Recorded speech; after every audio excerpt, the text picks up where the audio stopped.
It's Friday, the 7th of October, 2022. Welcome to the Fast Five by Fear and Greed, where we give you the top 5 business stories you need to know in just 5 minutes. I'm Michael Thompson, and good morning, Sean Aylmer. Good morning, Michael. Sean, 5 big stories today in 5 minutes. Story number 1, the first person has been charged over the Optus cyber hack just as the government introduces new rules to help victims not lose money or their identities. A Sydney teenager was charged over an alleged SMS scam using information obtained from the Optus data breach. The federal police will allege that the man used the data from 10,200 Optus customers and was working his way through the list, demanding $2,000 payments. Now, the AFP made it clear he wasn't the mastermind of the cyber breach, which affected nearly 10 million current and former customers and involved the hacking of passports, driver's licenses, email addresses and names.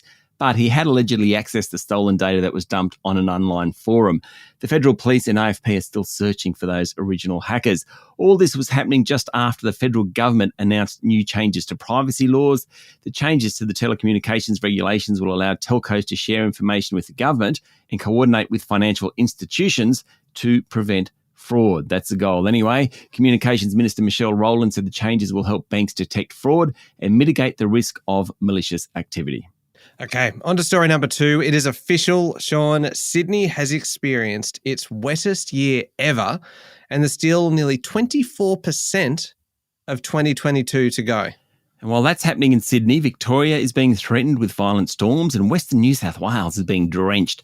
At 1 p.m. yesterday, the previous annual record in Sydney of 2,194 millimetres of rain, which has stood since 1950, was broken, and the record will be smashed given the third La Nina event in 3 years is likely to stick around until the end of December.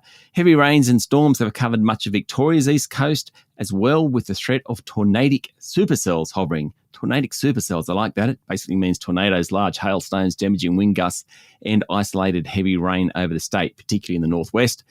Also, the western parts of the eastern states, particularly New South Wales, have received torrential rain. There's been flood warnings for rivers that run through Dubbo, Tamworth and Bathurst in New South Wales. There's also been watch and act warnings for far west communities like Menindee and Bourke, Condobolin, Warren, Wilcannia, Nyngan. They're a long, long way west of the coast. All right, story number 3, Sean, more trouble for the Star Entertainment Group, with the Queensland Attorney General saying that the gaming giant will be issued with a show cause notice within weeks, basically asking it to demonstrate why it's suitable to hold a licence in the state. The Star is facing the prospect of millions of dollars in fines as well as a suspension of its licence after the review in Queensland by former Judge Robert Goddison. The review was highly critical of the Star's corporate culture and included allegations of money laundering. It's a similar outcome to a review of the Star in New South Wales. Now, the Queensland Attorney General said she'd formed the view that the Star, which is building the $3.6 billion Queen's Wharf development in Brisbane CBD, should lose its licence in the state. The casino group now has 21 days to respond.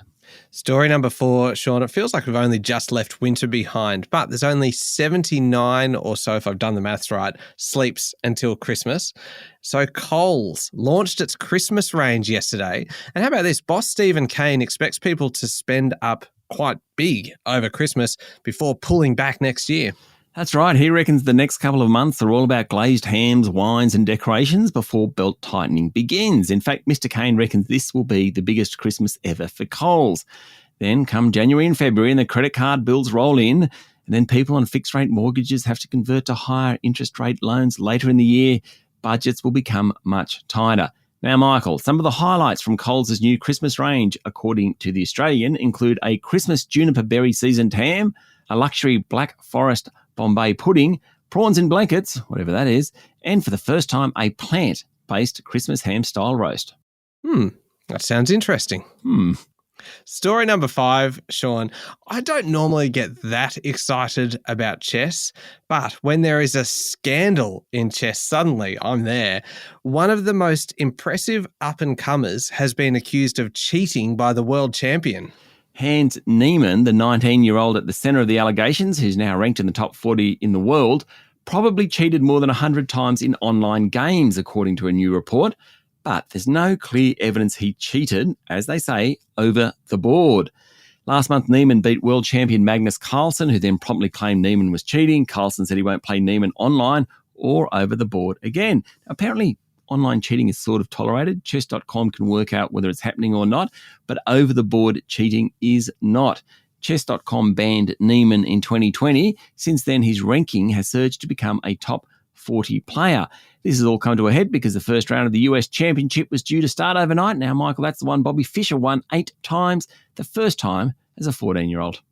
I imagine the cheating is a little bit more sophisticated than what I think of it as, like having a magnet underneath the board and just the pieces move on their own. It's a lot less sophisticated than that. It's like going to the bathroom, having too many bathroom breaks. There was one claim that one of the players was doing Morse code with someone that was watching to try and get some help. So it's that type of thing. Oh, scandalous. Fantastic story. There we go. The top 5 business stories in 5 minutes. Thank you, Sean. Thank you, Michael. It's Friday, the 7th of October, 2022. Remember to hit follow and don't forget to check out our new podcast, How Do They Afford That? Featuring Canna Campbell, the founder of Sugar Mama TV, all about making your money work harder for you. I'm Michael Thompson, and that was the Fast 5 by Fear and Greed. Have a great day.